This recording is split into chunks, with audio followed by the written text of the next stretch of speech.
महात्मा गांधी की सबसे बड़ी समस्याओं में से एक अम्बेडकर भी थे। अंग्रेज तो थे ही थे, उनसे बड़ी समस्या ये है कि यार अंग्रेजों को भेजो ना, समाज क्यों बदल रहे हो। और अम्बेडकर साफ साफ कह रहे थे कि अगर मुझे अपने हित और देश के हित में चुनना हो तो देश का हित नंबर 1 पे है, पर यदि मुझे दलितों के हित और देश के हित में चुनना हो तो मैं दलितों के हित को प्राथमिकता पे रखूंगा।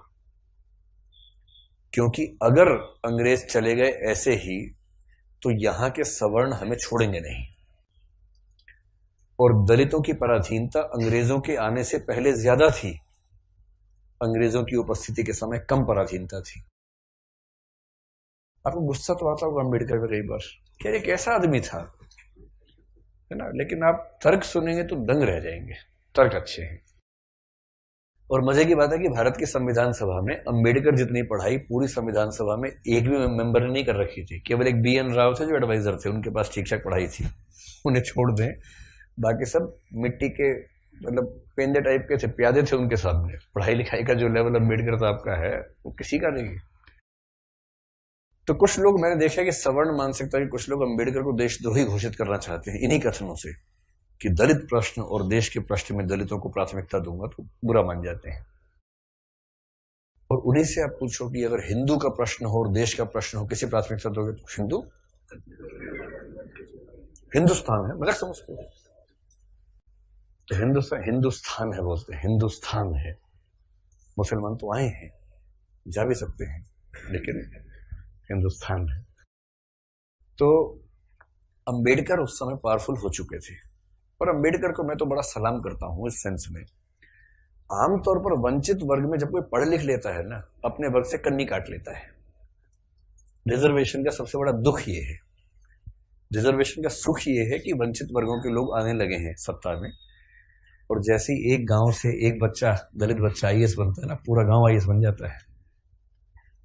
आरक्षण के वित्तीय लाभ केवल उस व्यक्ति को मिलते हैं जिसको आरक्षण मिला है, पर सामाजिक राजनीतिक लाभ पूरे गांव, पूरे कुनबे, पूरे कस्बे, पूरे शहर को मिलते हैं। कि हमारे गांव का चंदू IAS बना है, और चंदू वर्ग में मान लीजिए SC या ST में आता है, उस दलित जाति के उस गांव के और आसपास के 100 गांव के सब व्यक्तियों के पास कॉन्फिडेंस आ जाता है। कुछ बिगड़ा, चंदू को फोन लगा दिया, चंदू बिटवा देखिए जरा। अब पुलिस वाले ने रोका, लाइसेंस के लिए, रुको रुको बात करवाते हैं, ऐसे करके कह रहे किसको फोन करो, चंदू को फोन करो। छोड़ दो कोई बात नहीं, आप जाओ आप गाड़ी कैसे भी ले जाओ, सिर के ऊपर रख के ले जाओ, कोई बात नहीं, हम कुछ नहीं बोलेंगे। कॉन्फिडेंस लेवल बढ़ जाता है। एक रिजर्वेशन का फायदा ये होता है, आर्थिक फायदा नहीं होता, रिजर्वेशन आर्थिक मामला नहीं है, वो सामाजिक राजनीतिक समतलीकरण का मामला है, उसमें उसको देखना है। और अम्बेडकर ने, आजकल क्या होता है कि जो बच्चा IAS बनता है सबसे पहले कोशिश करता है कि उसकी जाति किसी को पता ना लगे कि वो रिजर्वेशन में है। और बहुत सारे लोग SC ST या OBC से रिजर्वेशन का लाभ लेकर अगर IAS बनते हैं तो कोशिश करते हैं कि शादी जैसे सवर्ण समाज में हो, क्योंकि IAS खुद एक जाति है, उस जाति में शादी कहीं भी हो सकती है, वहां जाति प्रथा बीच में नहीं आती है। ऐसी IPS भी एक जाति है जो IAS से नीचे की जाती है, लेकिन ठीक ठाक जाती है, वो भी अपने आप में ठीक ठाक जाती है। जैसे IAS पति IPS पत्नी, लोग कहेंगे हाँ ठीक है, IPS पति IAS पत्नी, तो लोग कहते हैं अच्छा चलो कोई बात नहीं ठीक है इस तरह से मैनेज करते हैं, क्योंकि IPS नीची जाती है, IAS थोड़ी ऊंची जाती है, और IRS और बाकी सब तो बहुत ही नीची जाती हैं, और उसमें जो ग्रुप भी हैं वो तो शूद्र टाइप के माने जाएंगे कि ये तो बहुत ही नीचे के लोग हैं। बेशक UPSC ने सफलता दी हो, पर ये तो ये नहीं चलेंगे, इनके 10 नंबर कम आए थे, इनको बाहर करो यहाँ से एक प्रकार की जाति व्यवस्था वहां भी है। तो दलित चेतना जो अम्बेडकर की वजह से, अम्बेडकर का सम्मान क्यों करना चाहिए कि वो इतना पढ़ने लिखने के बाद भी चाहते तो वो भी एक शानदार जिंदगी जी सकते थे, उनको मिल ही रही थी भाई। वो PCS ऑफिसर थे बड़ौदा में, मजाक छोड़ना है, नागपुर में शायद। और जब नागपुर में वो सिविल सेवक बनकर आए, फेलोशिप वहीं से मिली थी पढ़ने के लिए, जब वापस लौटे तो उनको PCS अधिकारी बनाया गया। तो उनको कहा कि आप यहां रहना शुरू कीजिए और काम संभाल लीजिए। अब ये अम्बेडकर के सामने सबसे बड़ी समस्या, अगर आप उनकी कभी आत्मकथा पढ़ें, मैं कैसे बना, हिंदी अनुवाद उसका ये है, उसमें प्रसंग है कि नागपुर में रहना है उनको, क्योंकि वो ऑफिसर हैं, उनको अपने रहने के लिए कमरा चाहिए या घर चाहिए, ढूंढ रहे हैं पूरे शहर में, कमरा ही नहीं मिल रहा। लोग पहले पूछते हैं जाति कौन सी है, वो बताते हैं कि महार जाति का हूं, तो भाई कमरा नहीं है हमारे पास, हम किसी दलित को कमरा देंगे ही नहीं अपना। ये 1920-30 के दौरान नागपुर शहर की बात है। फिर वो कह रहे कि कई कमरे खारिज होते गए। एक और घर में गए, एक कोई दूसरा ऑफिसर था, वो दिखा रहा था, दोस्त के रूप में हेल्प कर रहा था। तो वहां मालिक ने पूछा ही नहीं कौन सी जाति के हो, इन्होंने बताया भी नहीं, ढिंडोरा क्यों पिटेंगे, उससे पूछा नहीं, उन्होंने बताया नहीं, कमरा मिल गया, रहने लग गए। और फिर वो देखते हैं कि एक दिन अचानक सुबह उठा तो बहुत शोर मचा हुआ था, मुझे लगा पता नहीं क्या हो गया। खिड़की से नीचे देखा तो हजारों की भीड़ हाथ में डंडे भाले हथियार लेके खड़ी हुई थी। उनको पता लग गया था कि एक दलित आदमी इस घर में रहता है और वो भीड़ मेरा कत्ल करने के लिए आई थी। और उसके बाद कुछ दोस्तों की मदद से पता नहीं पीछे के दरवाजे से कहां से किसी तरह से उनकी जान बचा के भगाया गया उनको। इस दौर से वो गुजरे थे। ये उसी देश की बात चल रही है, सारे जहां से अच्छा हिंदुस्तान हमारा, हम बुलबुलें हैं इसकी, ये गुलसिता हमारा, उसी की बात चल रही है। किसी और देश, पाकिस्तान की बात नहीं चल रही है, उसमें पाकिस्तान था ही नहीं, पाकिस्तान पेट में था उस समय अभी हुआ नहीं था, मतलब होने वाला था, अभी नहीं हुआ था। तो उस देश की बात है। और जब वो स्कूल में पढ़ते थे तो स्कूल में पढ़ते इसलिए थे कि उनके पिता सरकारी नौकरी में थे, तो थोड़ा सा ठीक स्थितियां थी उनकी, इसलिए स्कूल में एडमिशन मिल गया। पूरे स्कूल में एक दलित बच्चा था बस, BR अम्बेडकर, बस, बाकी सब सवर्ण बच्चे थे।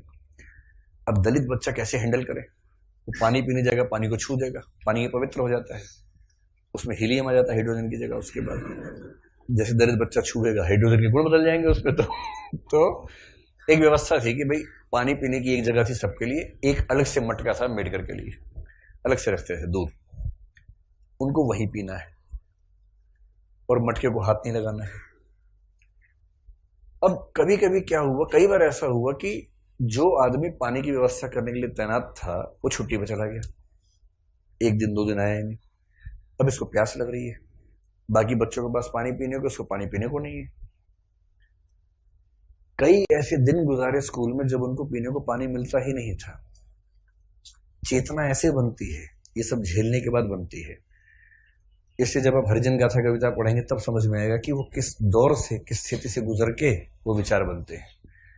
और अभी एक अदम गौंडवी की कविता है, वो भी हरिजन के गांव जैसा कुछ नाम है, उसको भी पढ़ेंगे, हम जिक्र करेंगे आगे चलकर, तब समझ में आएगा। ये सब मैं इसलिए कह रहा हूं कि इतिहास के नेताओं को सीधे खारिज करना बहुत आसान होता है। जब आप उनकी स्थितियों को समझेंगे, उनके विचार कैसे बने समझेंगे, तब उनका महत्व समझ में आता है। अंबेडकर का बड़प्पन यह है कि बहुत अच्छी स्थितियों में जाने के बाद, इंग्लैंड में, अमेरिका में पढ़ने के बाद, वहां भी टॉप करने के बाद, वो चाहते तो वहीं किसी विश्वविद्यालय में प्रोफेसर बन सकते थे और धूमधाम से जिंदगी गुजार सकते थे, पर उन्होंने चुना संघर्ष का रास्ता। लौट के आए, संघर्ष किया और अपने साथ साथ अपने पूरे समुदाय की मुक्ति का रास्ता चुना। और जितने सफल हुए उतना सफल होना एक जिंदगी में आसान भी नहीं होता, जितने वो सफल हुए उन्होंने काफी कुछ कर भी दिया। अब उस अंबेडकर का तेज 1936 में फैल चुका था। महात्मा गांधी बहुत दुखी है। महात्मा गांधी घोर वर्ण व्यवस्था के समर्थक आदमी थे, इतने पक्के रूढ़िवादी थे इस मामले में। मतलब महात्मा गांधी के प्रति मेरा सम्मान उतना ही जितना अंबेडकर के प्रति है, पर इस मामले में वो बहुत ही दकियानुसी किस्म के व्यक्ति थे। अपनी एक किताब हिंदू धर्म में लिखा है उन्होंने कि वर्ण व्यवस्था उतनी ही नैसर्गिक और प्राकृतिक व्यवस्था है जितना न्यूटन का गुरुत्वाकर्षण का नियम। ये महात्मा गांधी का वाक्य है, किसी और का वाक्य नहीं है। इसलिए उनके पेट में खलबली मची हुई थी कि अंबेडकर बीच में कैसे आ गया। अंत में अंबेडकर बोले, महात्मा जी हमने बहुत ट्राई कर लिया कि हिंदू धर्म में रह के चीजें ठीक कर लें, हो नहीं पा रही, हम हिंदू धर्म छोड़ रहे हैं। अब महात्मा गांधी परेशान। उनके लिए भारत से ज्यादा महत्वपूर्ण हिंदू धर्म है महात्मा गांधी के लिए, गीता, वो सब, उनका तो वैष्णव परंपरा, वो सब विचार ज्यादा थे। 1937 में कहते हैं कि अंबेडकर ने घोषणा कर दी कि मैं हिंदू धर्म छोड़ रहा हूं। महाराष्ट्र में अनाउंस किया एक सभा में, और उस सभा में सीधे कहा कि देखो भाई लोगों, मैं हिंदू पैदा हुआ इस पर मेरा बस नहीं था, पर मैं हिंदू के रूप में ना मरूं इस पर मेरा बस है। और मैं हिंदू के रूप में नहीं मरूंगा। उस समय खलबली मची कि वो हिंदू धर्म छोड़ रहे हैं, शायद सिख धर्म अपनाने की बात उस समय थी उनके दिमाग में। और महात्मा गांधी ने बहुत समझाया कि देखो अम्बेडकर, नहीं ना, ऐसे नहीं करते। महात्मा जी का मार्ग एकदम अलग है। अम्बेडकर कह रहे हैं कि अगर मैं इस घर में पैदा हो गया तो मैं क्यों जिंदगी भर सफाई का काम करूं। महात्मा गांधी कह रहे हैं नहीं, गहराई में सोचो, इस घर में पैदा क्यों हुए, ये सोचो। ये उसका डिजाइन है, उसने जानबूझ के पैदा किया क्योंकि तुम्हारे अंदर सफाई के ही गुण हैं। अम्बेडकर कह रहे तू दलित पढ़ेगा नहीं, नहीं पढ़ेगा, पढ़ो लिखो, एमए करो, पीएचडी करो, लेकिन उसके बाद काम वही करना है, सफाई का ही। ये थे राष्ट्रपिता जी। चाचा जी आजकल है, ये सेकंड राष्ट्रपिता बनने वाले हैं मोदी जी, जिस मूड में चल रहे हैं अभी। हो सकता है जल्दी घोषणा हो कि भारत के अब 2 पिता हैं, और छोटे पापा बड़े पापा, फिर हम ऐसे करेंगे।